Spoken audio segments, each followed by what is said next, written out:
Hi, I'm Nate with Average Jack Archery, and thanks for coming outside with me today. Today, I want to show you how to properly set up and as well as go through some of the pros and cons, nuts and bolts, if you will, of the adjustable red dot sight, more commonly known as the ARD. If you didn't see my first kind of initial impressions video of the ARD and its multiple different price points, I will link that down in the description below, maybe throw a card up here in the corner as well. But today we're actually going to be a little bit lengthier. We're actually going to set this bow up. You see I have my Athens Vista 35, have no sight on here. I want to show how you would set this sight up from beginning to end. But more importantly, I want to talk about how this sight functions at its multiple different price points, the benefits of it, and particularly if you're like me and you have a really bad astigmatism, wear corrective lenses, or what I'm really struggling to right now is seeing through peeps properly and being able to have good clarity while I'm looking through peeps without the use of a verifier or a clarifying lens sight. We'll cover all this today. So let's travel back in time a little bit. Red dot sights on bows is not uncommon. Those of you that shoot crossbows, you've definitely seen them before, and actually mounting a red dot sight onto a compound bow has been around for quite some time, 20, 30 years in some cases. But what we now have today with the ability of the high-end machining and anodizing is we now have the ability to make them into slider sights, which we'll talk about later, but also of course the quality of red dot sights has gone through the roof in the past couple of years. So the actual nuts and bolts of the ARD is made by Tim Zelenka up in Michigan. All of that is done right here, proudly in the USA. The scopes come from Ultradot, and Ultradot cuts its teeth in the pistol competition, the shotgun competition, the firearm side. So these are very well-built red dot sights, red dot scopes rather, that are made for firearms. And Tim has taken them and brought them into the bow hunting world. So if they're good enough to handle the recoil of actual firearms and definitely crossbows, they can easily handle any compound bow. So what you're getting in between the actual red dots themselves, you're getting a very high quality build between all of them, but just like arrows are sorted by different weight tolerances and straightness tolerances, even though the tube is exactly the same, that's what you're getting in the price point change here. So the Match Dot 2 has a whole bunch of different reticle options. The original Match Dot or the Ultra Dot doesn't have all of those options, just has similar dots, but in terms of the build quality, they're exactly the same. Now, what I personally like it for, and I said this in my initial impressions video, is that because this is meant to be on firearms, it doesn't have to permanently live on your bow. In particular here, you'll see with this original one here, I have it mounted on actual scope rings onto a weaver rail. So I can actually take this off of the scope, with the scope rings, off of the weaver rail, and I can put this on my turkey shotgun in the fall. If I'm a granddad, right? Take this out for my grandson, put it on his crossbow, right? Take my niece out, put this on her little 22 and able to plink some squirrels with it. It has more than one use. And this is something very unique to the ARD that you don't get with any other kind of bow sight. There are a lot of bow sights that have a lot of cool bells and whistles, sliders and range finding capabilities and all that, but they're stuck on bows. This can not only go on my bow, but it can go on my pistol, it can go on my shotgun, it can go on a close range slug gun, whatever it may be, and it has multiple different uses, particularly for the good price point that it's at. So let's actually talk about how to install one of these onto the bow. I'm going to take one out of the way here. We're just going to deal with the Match Dot 2. You'll notice that it has to be built, of course, sideways, right? The turrets are going to be sideways. Normally, this would be built like this. You would have your elevation knob. Here, you'd have your windage on the opposite side, you'd have your dial and your brightness, you get the idea. But since it's a bow, it has to be mounted sideways in order to clear around the side of the riser. And that's quite all right. You just have to know that now your elevation is your windage and your windage is now your elevation. Now, in terms of figuring out what scope rings you need, because that's how this mounts on to the bracket here on the bow, Tim has that all built out onto his website. I here have the Athens Vista 35, which is a pretty thin risered bow. If you shoot the Hoyts or the Matthews, which have a much thicker riser, you're probably going to want to adjust your rings accordingly. That's the first thing you're going to want to figure out, is what kind of ring length you're going to want for your bow based on the thickness of the riser, the center shot and how that plays, and then the last piece of the puzzle is how you want to anchor. So the number one quality of the ARD is that it does not require a peep sight whatsoever. The only thing it requires is that you take the tube and you center the dot within it. You don't need to line up the string on the edge of the riser. You don't have to shoot instinctively. You just center up the dot and let it squeeze. It's not like a firearm. This is something very important to note that I had a struggle initially learning with. With a firearm, because it's mounted in one particular location, and whenever you pivot that firearm, the tip of the barrel obviously goes with that firearm. But a bow is not like that because it is attached back here and is attached up here. And whenever you move the front, the back does not move in line with it. With a firearm, it doesn't matter where you put the dot with the red dot scope, you put the dot on it and squeeze it off. So if the scope's a little bit crooked and you're kind of getting that cat eye look, it does not matter. You can still put it on that turkey's head in the spring and blow his head right off. With the bow though, that's not the case. If you're not centered up in the tube and you're torquing it, you're getting that cat eye look, your arrow is going to be pointing one direction on the back end and pointing a different direction on the front because it has two different planes. It's not just one like on a gun. So that was probably one of the first biggest hurdles that I had with initially setting this up was learning how to anchor, because how you're going to anchor is going to dictate how far away you want this from the riser of your bow. I have these here, I believe, on the medium short rings, which with this thinner riser on this Vista 35 works out really well. That allows me to be relatively close to the string at anchor, but I can still have my head up and away. I don't want to be buried into the string because that's defeating the purpose of shooting peepless, right? The idea of shooting peepless is that you're able to be up, be more aware of your surroundings, and not have to look down through a peep. I'm starting to struggle with my eyeballs that I need a smaller diameter peep than I would like to clear up fuzzy pins, even with my glasses. And this is because I have an astigmatism, a pretty nasty one, in my right eye. It really causes my pins to starburst. So if I'm wearing glasses, I don't get the starbursting, but then I get kind of blurry pins when I'm trying to change focus between what I'm trying to hit, my deer or target 20, 30, 40 yards down range, and the pins that are just a few feet in front of my eye. Without needing a peep, I can just look at a dot, and it's a lot simpler to rack focus because I don't have to look through a tiny hole. This peep right here is set at 1/8, which is pretty small comparative to most guys are shooting a 3/16 or 1/4 inch peep for hunting. But if I go that large, the pins start to get blurry as I'm trying to rack focus and make sure I'm putting the pin on the right place on the animal, which is of course like what you need to make a lethal shot. But since I don't need to close the one eye or blinder off the one eye in order to keep everything clear, I can just pretty much rack focus almost with both eyes completely open with this, and I'm able to get the accuracy I need and the clarity of the sight picture that I need. So as I said, I'm a little bit up and away, and we'll show this later when we go to sight this in. I'm a little bit up and away, looking down through the tube. I'm more aware of my surroundings. I don't get that tunnel vision that you get when you're trying to really look through a tiny peep in order to try to get those pins nice and clear on a critter. Now, if your eyes aren't like mine, you got much better vision, maybe this isn't the system for you. Although I think everybody could benefit from the slider version, but we'll talk about that later. This is really designed for those guys that have struggled with their anchor point. They really just need to put the dot in the center of the tube, have vision issues like me, or maybe they do a lot of spot and stock and they need to have a quick shot alignment and a quick shot opportunity where you don't have to fuss with getting into an anchor, getting into a peep, and making sure everything's level and even. You get the idea. So in conjunction with the scope itself, you have a couple different bracket options at a couple different price points. We're going to use the fixed one here today for the simplicity of setting it up, but it does not matter which method you're going to use because they set up exactly the same. Here's a fixed system, which means you're setting the sight, you're setting the scope up to a fixed distance that you choose. 20 yards, 25 yards, 27 yards, 44 yards, it does not matter. You can set it to a fixed distance. You can also get it in a slider version with micro-click adjustments. This we'll talk a little bit more about in depth. But before I get to that, just to ask anybody who asks, because I know people are going to question, how does a red dot sight that's on a slider work? Because if you move a slider sight on a bow, it's a lot different than if you move the slider sight on a red dot, because the red dot needs to be at an arc. And you are right, and they are machined on an arc. They're machined on an arc with detents that hold them in place. So you can actually get actual click windage as you go through each individual part of the slider system. So you can basically work it like a tape on a slider sight from Spot Hog, CBE, Black Gold, whatever. You can actually work this as a tape. Whether you want to make your own tape later or just use the laser engraved witness marks that are already on here now, you can do either or. It will have a positive stop once it's fully put together.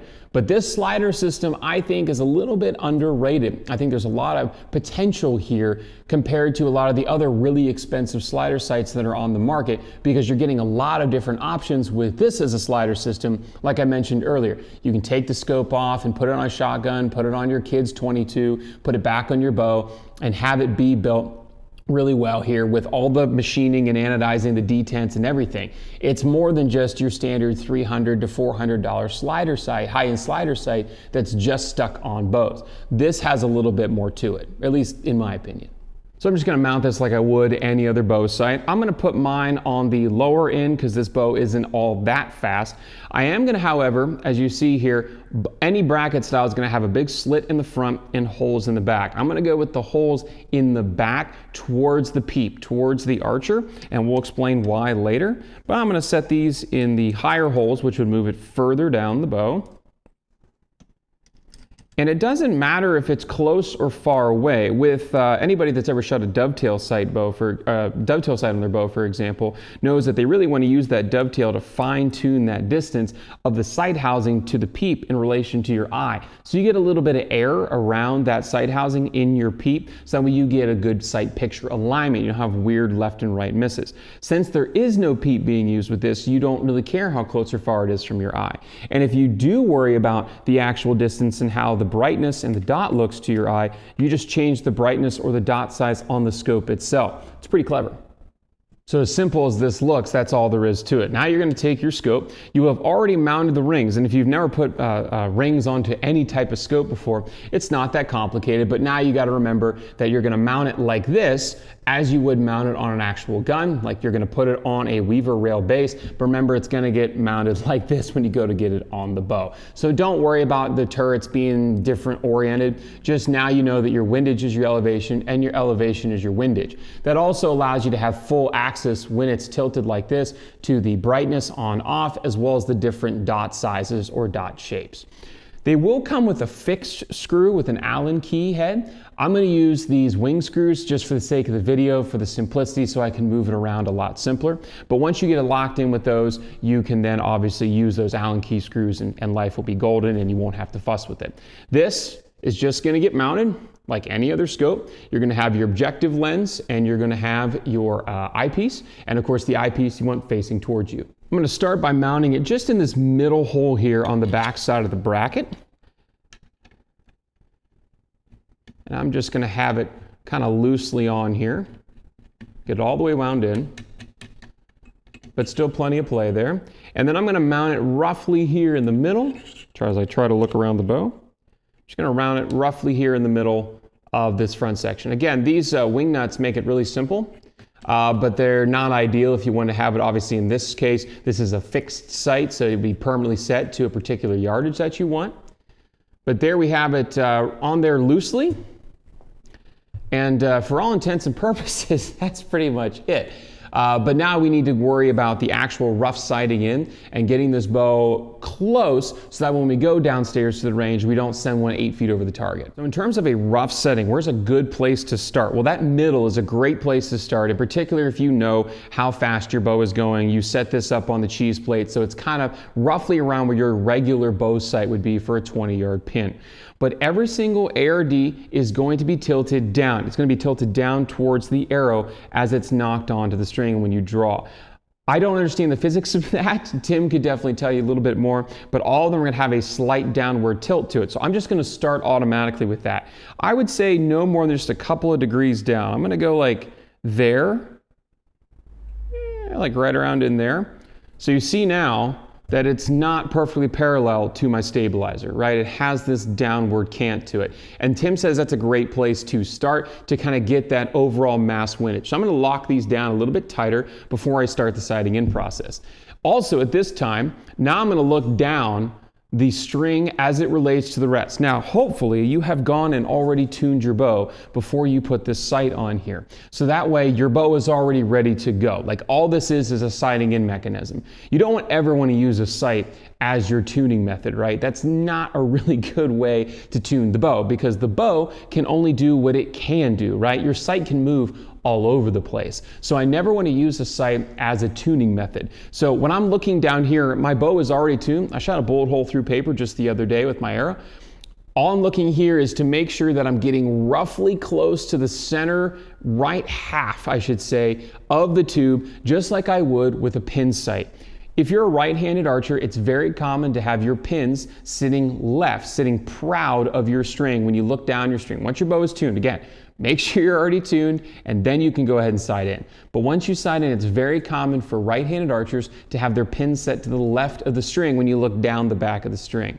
That's a pretty good rough ballpark here. Now this is definitely going to stick out more to the left or more to the right if you're a left-handed archer, but more to the left than normal because remember, I'm not bearing my face into the string. I'm not bearing to try to look into a peep. I'm going to be more upright and away from the string, less hard anchored if you will. So it would be more normal if this sticks out further to the left, which it does. So I'm lining up my string down the middle of the rest and looking at the scope itself.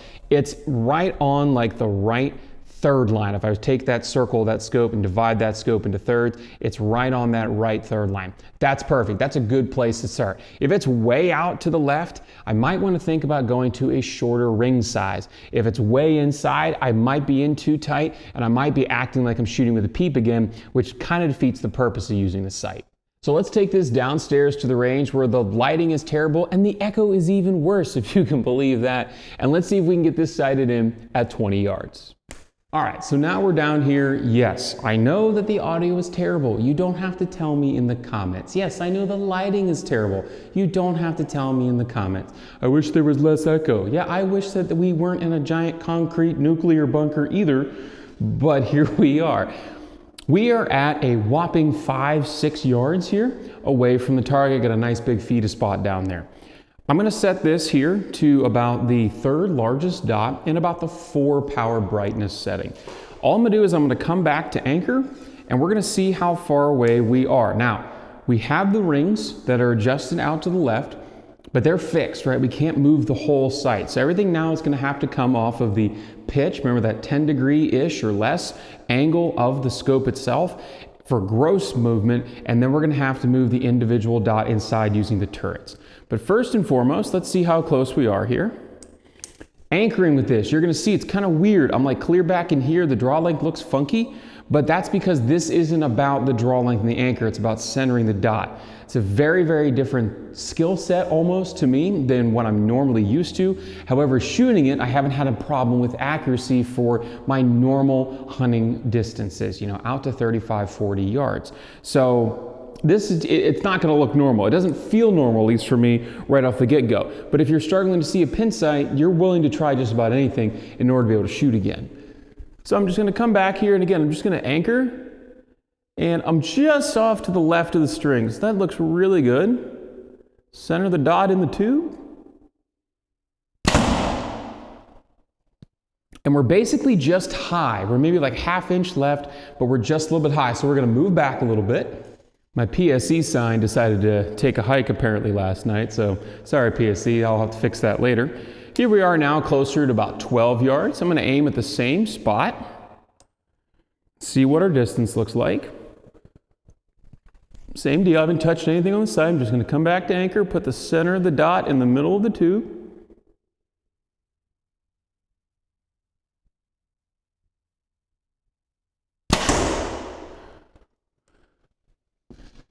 And we're even higher still. Let's step back some more. And here we are at the full 20 yards. Now, the beauty of this is now that dot that I had at size 4, way up there, is now going to be too big. So I'm actually going to neck it down, or size 3 was originally. I'm going to neck it down to the smallest one. See what that looks like at 20 yards. Might be maybe too small, but we're going to give it a shot. That's kind of the benefit also too of like when you actually put this on animals, you can almost kind of judge distance based on the size of the dot in relation to the distances once you start practicing enough with it. But that's probably for a later video. Let's see here. So again, we were even higher there with that last one. I pushed it a little bit left. Let's see how we are here at 20. All right, we got the first shot, the second shot, and third shot. So we definitely need to move the overall scope. I think we'll actually do that with a gross scope movement because that's a pretty good distance here. We're also fading left a little bit. It's been a while since I've tuned this bow, actually, these 22s. So maybe that's something for me to look into. Well, this is a pretty gross walk back, although I think this is mostly user error as we went back. But we're definitely going to go back and move the whole scope because left-right's not terrible, but we definitely have a big vertical adjustment to make. All right, so this is where those wing nuts come in handy here because I can make a pretty quick adjustment. I'm just going to leave the back fixed. I'm not going to move it. I'm just going to slide the front up and down. A little goes a long way when you're moving something like this because now it's being pitched at an angle. You're not just moving the dot up and down. We're going to do this gross motor skill first, or gross motor movement, I should say, first. So what I'm going to do is I'm just going to loosen this up. The back one, you can loosen up to a little bit so you get a little bit easier movement out of it. And we're just going to, woo, that's way too much. Way too much. We're going to come up a touch. Like I said, you'd be surprised. A little goes a long way. Once you kind of get it closer, you're better off. What I'm going to do now that I've moved it, and I don't know how far I've moved, I'm just going to aim at the center of the bail. I'm going to make that dot one bigger.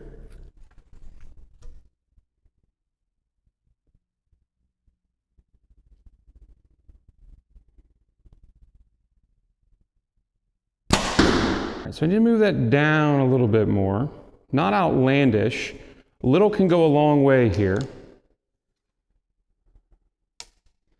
Let's see what this is. I'm just going to aim for the center of the bail because I got a big 4-foot bail down there.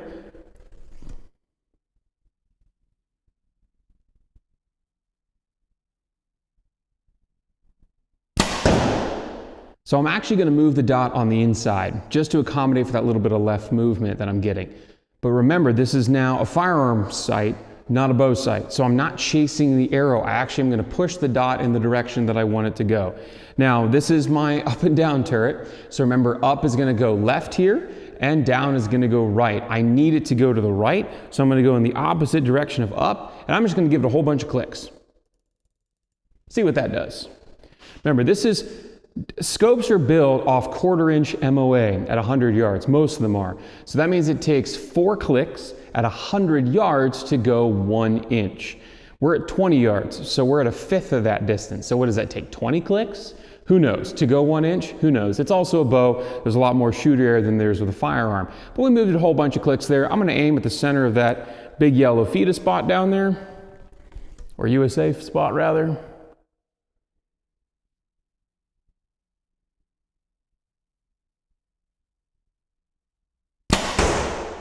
Looks like we are dead nuts centered. However, we're still low. So I'm actually going to come up here to my left right, which is now my vertical adjustment, and I'm going to move it up. In this case, I forgot my screwdriver upstairs, so I'm using the corner of my blinder. In this case, up is to the right because that's how it's facing here on the actual scope itself. And I can go a whole bunch of clicks here. Pushed a little left, but it might have gone a little high too. Yep, went a little too far. So let's come back down. So let's go down and see what we've done here in terms of shooting all over the place. So I kind of accidentally on purpose here hit both ends of the bail. This is what I wanted to show with how little movement is necessary to move multiple feet. And this is why it might be good to start setting in at like 10 yards. By aiming at the center of the bail and moving the scope one way or the other, about 1/8 to 3/16 of an inch, you can go clear to the bottom of the bail to the complete top of the bail. When I kind of centered it back in, was still aiming at the center of the bail, I hit here, okay? And I thought, you know what, we're good enough, we're close enough. And I just ended up moving the dot within the scope. When I did that, I moved it over, right? I pushed this over by using the right, by using the up and down, and I got right here at the bottom edge of the 9. Moved it again, we got a little bit high. I blame the left on me, 20 yards, a little shaky, first thing in the morning, not a big deal. Now we're gonna really try to hone in on shooting a group right here at 20 yards. Now remember, this is a fixed distance of 20 yards, so I could have sighted this in for any distance that I wanted, 23, 24, 27, and then gone back and walked back through and see what my drops are. So I could use this one dot like a single pin sight that I'm just setting on a normal archery sight, and then know what my drops are from 20 to 30 yards, let's say. For any of you that are familiar enough with crossbows and know about the HHA stuff, the Tetra X, I think it might be called, is the weaver rail with a dial that you can scope and dial in a particular, any rifle scope that you want or red dot sight to actually work on a crossbow rail, so you just have to pick the yardage, turn the sight, and you can have that one individualized thing. You don't have to look at different crosshairs. This is basically in that system, and a little goes a long way. So do be very cautious of that. And once you figure it out, take a silver Sharpie, mark where those two lines up with the, either side of the bracket, line up with the bolt, and you'll be good to go. Now that we are basically gonna play with the dot, I'm gonna kind of shoot a group down here, 2 or 3 arrows. I'm not that accurate today, so I don't think I'm gonna break anything here at 20 yards. But I want to shoot a group now and see what I can get. Now I want to work on the consistency, right? This is consistency on grip, consistency on what kind of anchor system you're using. This scope is very unforgiving if you start torquing your grip, and you can see it. And again, this goes back to what I said upstairs at the bench. This isn't like a gun where you can shoot it with a little bit cat eye as long as the dot's pointing at what you want to shoot at, because the barrel follows that dot, right? Not true with the bow, because as soon as you have this and you put this one way and this the other direction, it's not going to be the same, right? You could point it like this, you could do it the other direction. It's not the same once you're torque tuning, basically. So very unforgiving if you're not paying attention. So really focus on centering the dot in the tube, putting the whole package on the target, and that's what I'm doing now. So coming full draw, really focus on my grip, find my anchor, center the dot.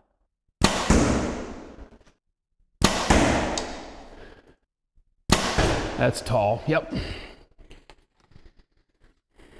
Doesn't help that I'm not very accurate today. That's right in there. That's pretty solid. That's right in there too. Still maybe a fuzz high. Not by much though. All right. Got to move down, see if we can shoot a nice group down there.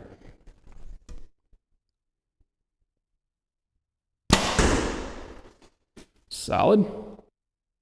Hit the other arrow.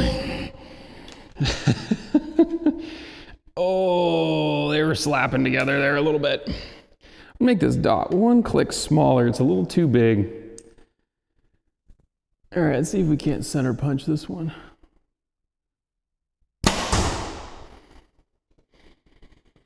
I think we need a little bit more sight adjustment, but also at the same time, I think we're sighted at 20 yards. So take a look at this group. I'd say that's pretty definitive. Thank goodness the gold tip 22s are pretty sturdy. But shot 1, shot 2, shot 3, we've got about an inch group here. They'd all easily fit inside the tang. Probably be close to 3X's there at 20 yards with a red dot sight that we sighted in about 15 minutes ago. So that's pretty solid. I mean, you want to talk about minute of deer accuracy is, the red. I'll take that any day. So that's all for the initial setup and sight in of the ARD. It's a lot less complicated than it actually looks. The main takeaway is a little can go a long way, in particular with those gross movements. But if you find yourself stuck with other tips and tricks and troubleshooting techniques, keep your eyes out for a video later down the road. We want to definitely make other things that I've discovered with this site that are easier to work around if you know what you're doing. Also, I definitely want to have a video on setting up the single pin slider version, if you will, and actually working with it on a sight tape. If you have any further questions about the ARD, I recommend reaching out to ARD directly to Tim themselves over at their website. If you need to reach out to me with a little bit of troubleshooting tips and tricks, averagejacarchery@gmail.com, or hit the contact us button at averagejacarchery.com. Hope you're able to get outside, enjoy the sport of archery hunting if you so choose. Definitely enjoy God's beautiful creation, even if there's a little bit of technology sprinkled in. And we'll get to see you next time.